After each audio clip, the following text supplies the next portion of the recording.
fellow Toastmasters and guests. Landon, I know you're a guest. We have several Toastmaster members here as well this evening. I know life is busy, and we'll talk a little bit about time later this evening, but I want to first thank you for your time and hope that as the evening progresses here, that you've been able to write down at least one golden nugget of information that you will have found helpful.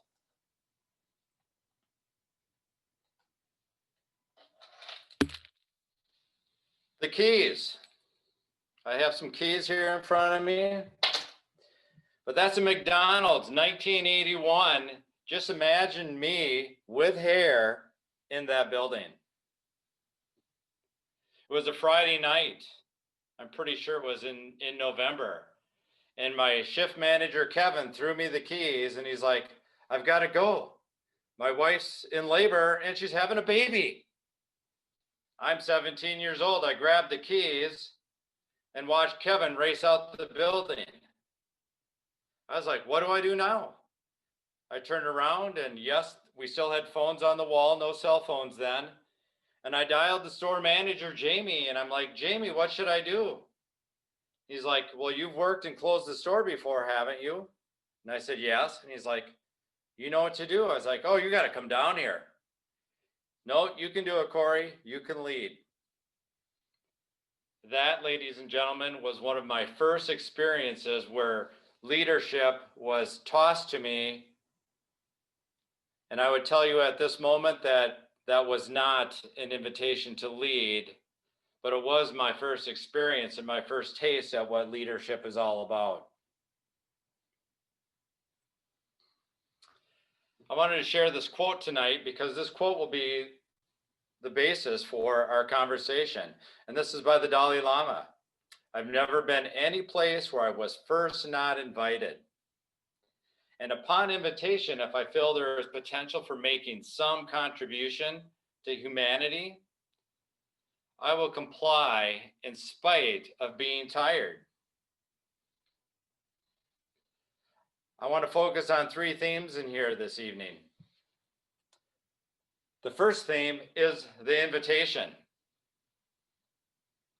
I want all of you to take a moment and write down the name of an individual who invited you either to lead, they invited you to participate, and I want you to take and type that into the chat window. We'll take 10 seconds, 15 seconds here. I want you to think about that. And I'd like to see some names coming into the chat window.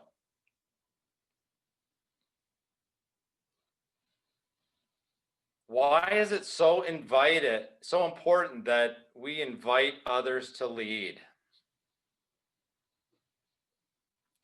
I remember when I was invited to lead for the first time in an organization in 1989. That meant everything to me. Because at that time, I was a press operator. I was going to college. I was working an evening part-time shift, and I was running a printing press. Not very exciting. Make sure that the print hits the envelope and it's 3/16 from this edge and 3/16 from that edge. I did not consider myself leadership material. In fact, I had never even thought about leadership. It had been many years since those keys had been tossed to me at McDonald's. We don't always see ourselves as leaders. And that's the key to invite other people to be leaders, to send out invitations. For those of you that are leaders in your companies, you're leaders within Toastmasters, you have members in your club, you have individuals in your company, they don't see themselves as leaders. And maybe more importantly, they don't know that you see that they have potential to become leaders and to do more and be lifted up. Contributions. That was the second part of the theme that I want to talk about tonight.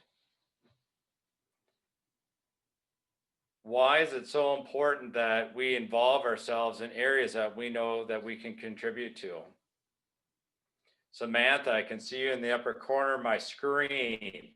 Let me give you a second to unmute. What was the question? Why is it important that you know that you can actually, your time can contribute to humanity, but in more importantly, to other people? It's fulfilling and it gives you a sense of self-worth to see at the end that you contribute and you made the community or something or a organization benefit from your contribution. Absolutely.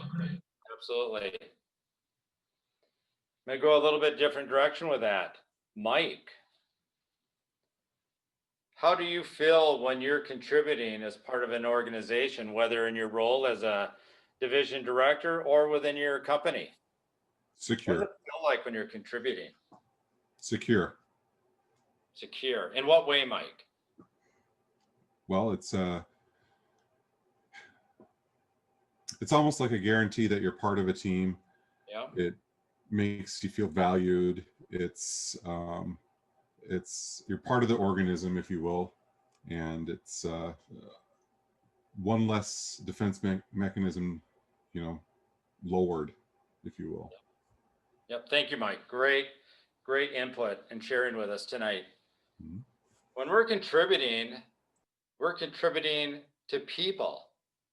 And I think so often in Toastmasters or even in our real world work life, it gets a little confusing. We think we're contributing to a corporation, an organization, but in essence, regardless of where we're doing that, where the contribution is going into, we are contributing to people, because I don't know a business or a company that has a heartbeat. It is the people in that company and organization that have heartbeat, and that is where we are contributing. We're contributing to those people and to their success, and to fulfill them and lift them up and help them grow and become more, and become that community and family that Mike was shared in his comment there. Are we always going to be able to contribute? I've had times in my professional leadership career where I thought I was going to be able to contribute, but I was not able to contribute. And I've become very aware of those scenarios as my leadership journey has transpired. I identify with, do I have enough influence with this group of people, with this organization, to make a difference? I may have been invited to become part of that organization, but I know that I can only contribute to that organization or to that cause if I have the opportunity to influence those within that group. The person who invited me I may influence them, or they may see the value that I have. But after a short time, I recognize whether I'm going to, if I really have the influence and what it takes to help lift the others up and to contribute in the way that I was asked to contribute. There's no such thing as fake it till you make it. Our people know when we're faking it, and we will know before they will know besides that. So when we're contributing, we have to know that it's from the heart, that it's impactful, and it will make a difference. The third thing I want to talk about in that quote is being tired.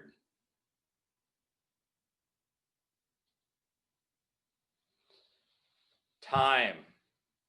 I remember in 2018, I helped launch a new club up in Dassel, Minnesota.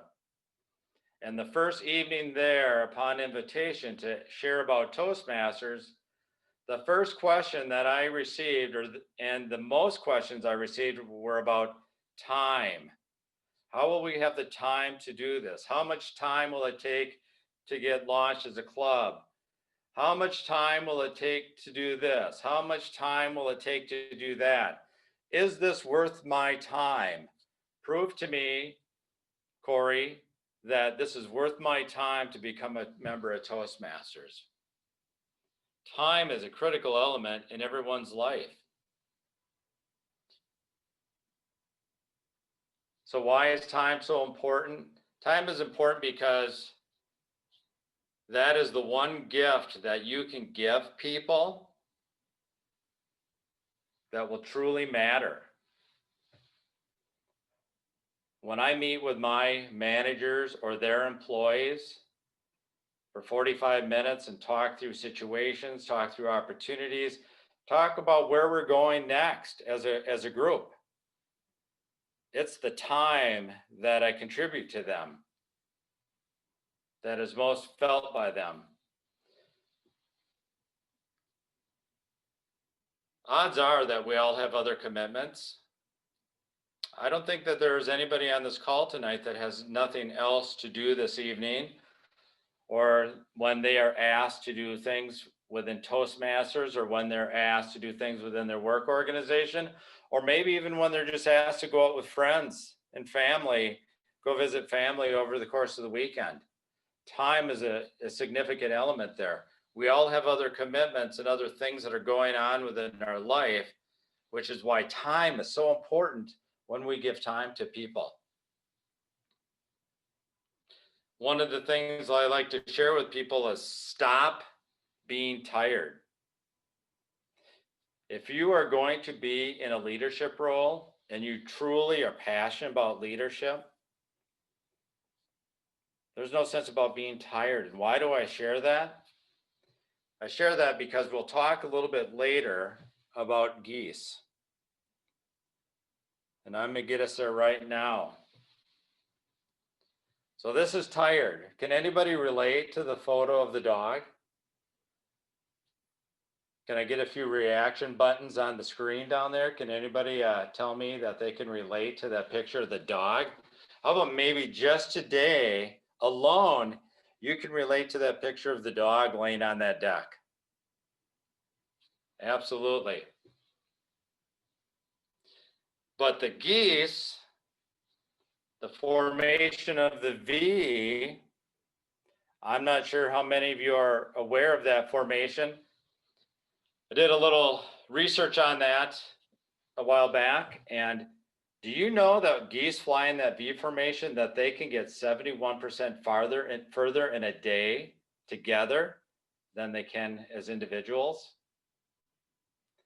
Anybody on a team here? Tara, how does it feel? Do you feel that when you're with a group of people that you can get 71% further in a project, in an event, in a team environment when you are working together in a V formation and lifting each other up? Absolutely. What is it about that that gives you that lift, that energy, Tara? I think it's when someone else has a strength that maybe another person on the team, lacks or isn't as strong in, and we kind of bring those different strengths together. That to me is what allows us to go further and be stronger. Thank you for that response, and you're absolutely right. And think about that in Toastmasters. We provide mentors. Most clubs are very good at providing mentors. And that mentor is there to lift that new person up, to encourage them, to keep them moving forward in their young Toastmaster journey, to keep them engaged so that they can get further and farther within that first year of being a member of Toastmasters. We have mentors at my workplace, and we have a 90-day program that we engage with the new hire on a daily basis to encourage them, to lift them up, to help them not feel like a stranger, and so that they can go further and farther. And we have found that since we implemented that we retain our employees 70% longer than we did prior to having a program where we were purposeful in lifting them up and bringing them along with us on our journey. So I say as leaders, we need to stop being tired, because that's what leadership is. Leadership is about investing in other people, and that takes time and energy. I remember many, many years ago, a leader at Taylor Corporation where I work, Dan, asked me what I most liked about being a leader. And that was easy because I like the responsibility. I like to encourage people. I like seeing the success of other individuals. Then he asked me what was the most frustrating thing. And I said, well, when people aren't like me, I was a young leader, so forgive me, but when people aren't like me, and he said, Cory, you will always be frustrated because you aren't going to be able to just have people that are just like you, and honestly, you wouldn't want that anyways.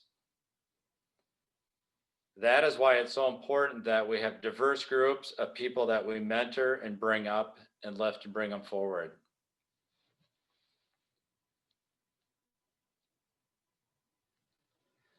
So I'm going to shift gears for a little bit. We're talking about leadership, and we've talked about the invitation, the importance of that. We talked about contribution. We've talked about tired. Now we're going to talk a little bit about those that maybe haven't chosen to lead that might be on our call this evening, or they're individuals that have started their leadership journey, but they're just not sure if that's where they want to be in their leadership, in their career with Toastmasters and as an individual. So why choose to lead? I like to say I'm going to speak to the 5% here because I'm inviting you. And if I'm not inviting you this evening, you've already been invited by someone within your club or within the organization or a close friend that recommended you to Toastmasters. But tonight I'm inviting you.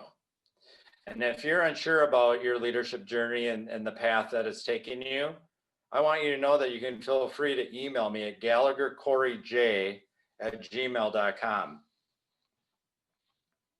But an invitation we know isn't enough. Here's what I want to share with you about leadership, because you've probably maybe experienced this a little bit on the front end. You won't be perfect. I have been striving for over 30 years to be perfect. It's not possible. I learned several years ago that I can't be perfect, but that doesn't stop me from trying. That's my Achilles heel.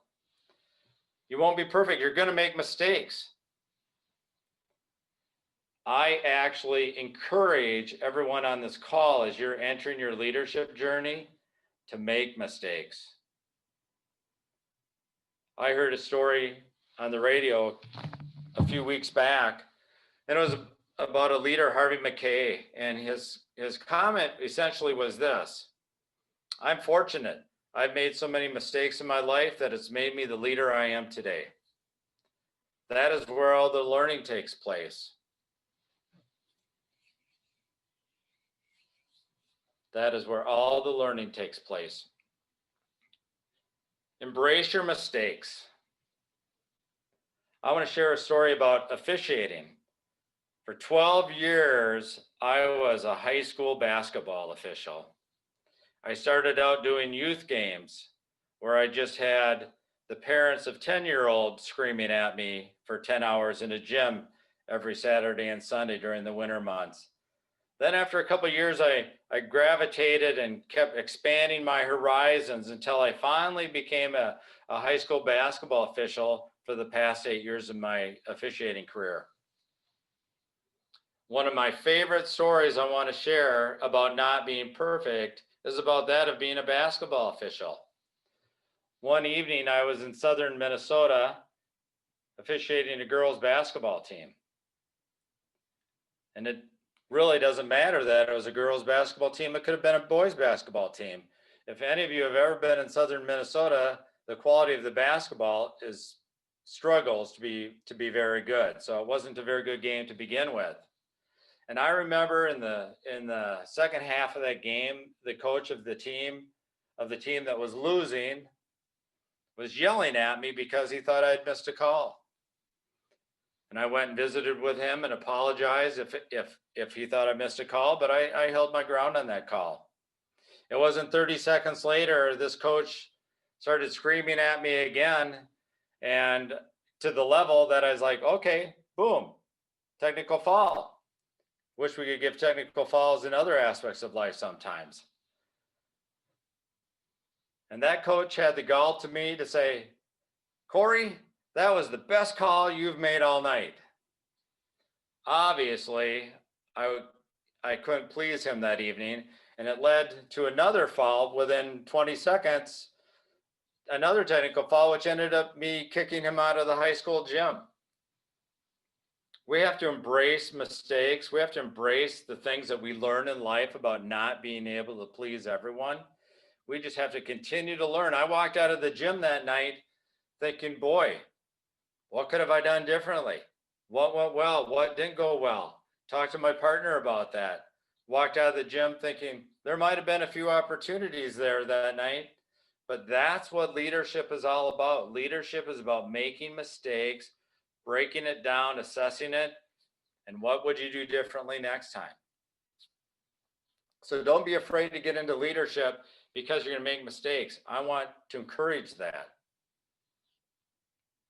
I think that's the part about being human. It's very important that we are relatable to our employees, relatable to other people within our organizations, that we are normal, everyday people. I was talking with Suzanne a little bit before this call this evening, and I think it's very important that no matter where we come from, that the people that we work with, that we are on the same plane as them, so that we can engage with them and help them be successful, because we hear them in the language that they talk with us, and they can hear us as well. Relationships. I talked about the goose, and the V formation and the geese. One of the other things I read several years ago about the V formation, if the geese are flying and hunters are shooting at them and one geese gets shot and is wounded and flies to the ground, guess what? Two other geese fly down to protect them until they recover or until that goose is no longer with us, and then they fly back and join the next formation that comes by. What a relationship. That's a fantastic relationship. And I want to be on that team, right? I want to be on a team that when I'm not perfect or things fail, I'm forgiven. Your team members want to be on that team. They want to be part of that as well, and they want to be forgiven when they aren't perfect and they make mistakes. But relationships is another one of the primary reason that I've chosen to get into leadership. I love the relationships that I have.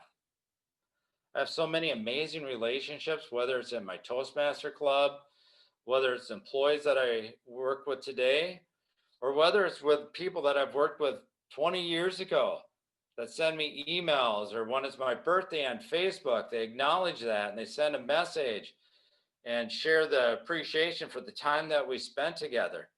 It's all about relationships. I don't know where else you can get that. I don't know how you can achieve that unless if you're not leading in some capacity. Very important.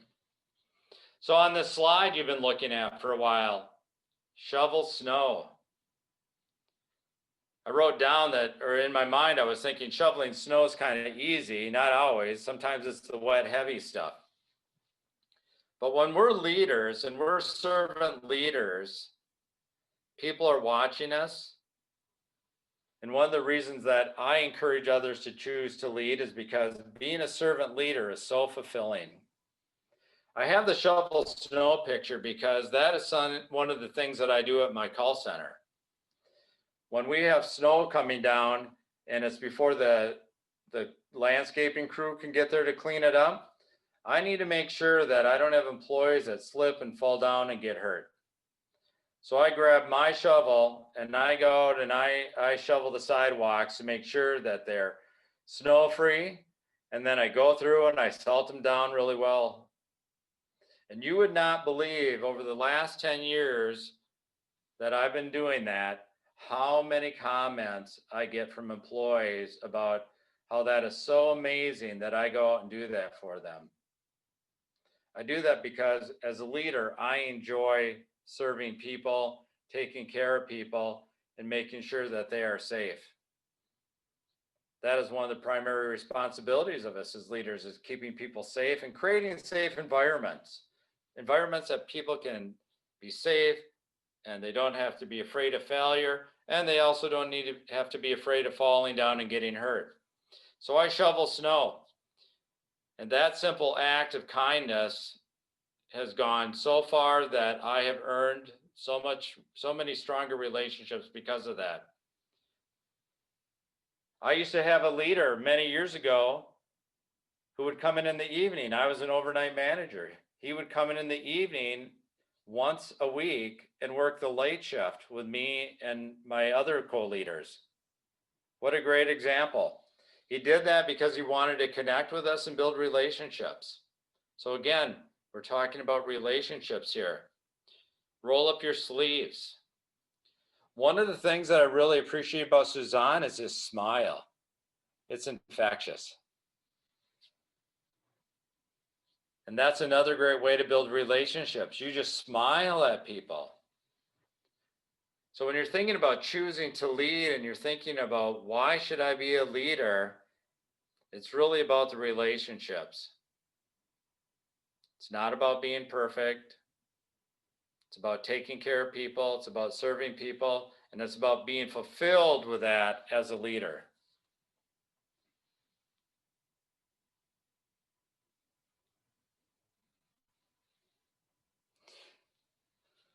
So the next slide is community. Jane. When you think of the word community, Jane, what do you think of?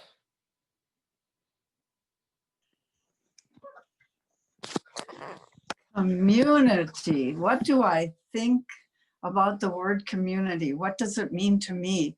Community means a group of people working together, building on each other's strength. One person could be helping another person grow, and when one person grows, everybody grows, I always feel, especially when people go outside of their club and become an area director, and you're in a community of a club, and all of a sudden you're in a community of a district. And that's where you really realize your strength. What is it that you're strong in, and what is it that you're weak in? You really find out a lot about yourself and where your growth is. And once you realize all your strengths and your growths, you just want to do more as a leader because you keep seeing people grow. I know many times as an area director, I'll go to a club and I'll see somebody that's a great leader. And as an area director, I'm always looking for my replacement. So in that community of being an area director and being part of another group of people, you develop leaders all the time. And then, like you said, they don't know their strengths, they don't know their leaders, but somebody sees something, a spark in them, and helps push them on their way. So a community, people working together, building on each other's strengths, everybody growing. Thank you, Jane. That was beautiful, by the way, so thank you. Who doesn't want to be part of a community? I think one of the things that I heard what Jane was sharing with us here is about togetherness. Coming together, working together, being part of a community. I think this last year with the pandemic, that has become more and more of a theme that I've seen as well too, that people feel estranged from one another. They don't feel as connected as they used to be, and they definitely don't feel like they're part of a community. I think I've seen that with my own Toastmaster Club. When we went through last February of 2020 and into March of 2020, we weren't meeting, and the relationships were getting estranged, and also people were missing one another. When we finally were able to get Zoom active and do some training and get our 20 members engaged with the Zoom meetings, it was like a whole new world open to everybody because we were back together in a community, working closely with one another again. And when I think about community, I was just sharing the example of our clubs. but our areas are communities. For those of you on the call that are area directors, it's a very important community. And I think Toastmasters encourages club visits and making that engagement happen. Not that it needs to be made to happen, but they encourage it, and they have those criteria in place to ensure that we are creating togetherness and community. The division, I feel that division, that my community is with my area directors and their club leaders. But as we grow in leadership, our community expands. When I became a division director, the areas weren't removed from me as my community expanded. And sometimes as leaders, we can say, well, that's Samantha's community. My community is Samantha, but no, my community grew. And the plus of that being in a leadership role is that my relationships now grow because of that as well. And then of course we go on into the district, and together we'll get together in our community this Saturday and enjoy that opportunity with one another as well. So opportunities. As we wrap up this next 6 months, we have many opportunities in front of us to be stronger leaders, to be better leaders, to jump into leadership for those of us that are maybe a club president, or those of us that are thinking about being an area director, or those that are thinking about being division directors. We have opportunities to jump in over the next 6 months and continue growing together and leading. So one of those opportunities is to invite new members. We have an opportunity to invite new members to our community. We have an opportunity to get our club visits in as area directors. We have an opportunity to visit other clubs and build and grow those relationships. We have an opportunity to influence those individuals. And sometimes as area directors and division directors, and sometimes as club presidents, we need to invite ourselves. Sometimes we don't always wait for the invitations as leaders as well. Contributions. We have speech contests coming up. We have the ability to contribute to the success and growth of those speech contests. We have the opportunity to share our knowledge. Jane is a great example of sharing knowledge for myself. When Jane found out that I was going to be the Division D director this last summer, I think, Jane, it was within 3 hours of finding that out, you drove to Hutchinson and brought me a binder, which is in my office, with all of the details that you have used over the years when you've been a division director. Last year, when I was helping lead the Division D speech contest, I had Sharon Rollison and so many others that I can't even begin to list off, dive in and help us successfully complete that speech contest. And I was just amazed and overjoyed at the relationships that I earned from that group, but also from the knowledge that they had to share with me that I hope transpires this year as I do the same for others. We need to be like geese. So when I talk about contributions, we need to cheer each other on. That is what the geese do. They cheer each other on, create excitement, enthusiasm, and keep things moving. Tired. Let's talk about tired one last time. Iron sharpens iron. Proverbs 27:17. When we're tired, we need to sharpen our iron.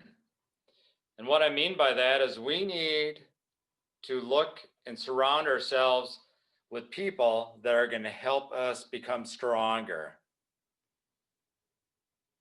We become high school basketball officials. We gather with other like-minded people and get involved in leadership book clubs. I'm involved with a leadership book club, and I meet every other Friday morning with these gentlemen, and we come from wide walks of life, and we're sharing and talking about leadership. I take that time to invest in myself and have other men help sharpen me and bring energy to me so that I can continue to grow, learn, and become a better leader. Volunteer organizations. For those of you that are new to Toastmasters, and even for those of you that have been here as long as I have, which is 5 years, what an opportunity these organizations provide us to continue to grow and become stronger as leaders and sharpen our iron. Personally, I'd be remiss if I didn't talk to all of you about exercise.